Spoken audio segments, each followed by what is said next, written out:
I think economists have to put it out there that we don't actually have to do something to take care of environmental issues.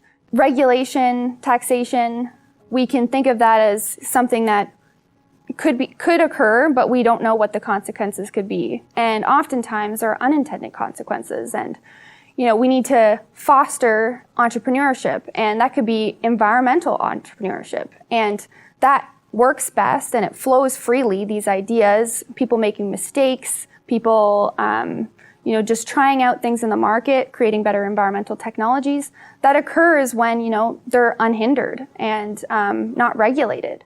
Sustainability primarily comes about from technological improvements.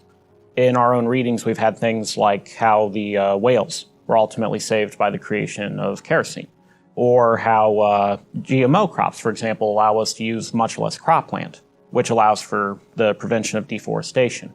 Although you can get technological improvement from centralized planning, it's not efficient. The historical record shows that technology generally grows fastest in a free market setting, where people are able to allocate talent to where it's most profitable.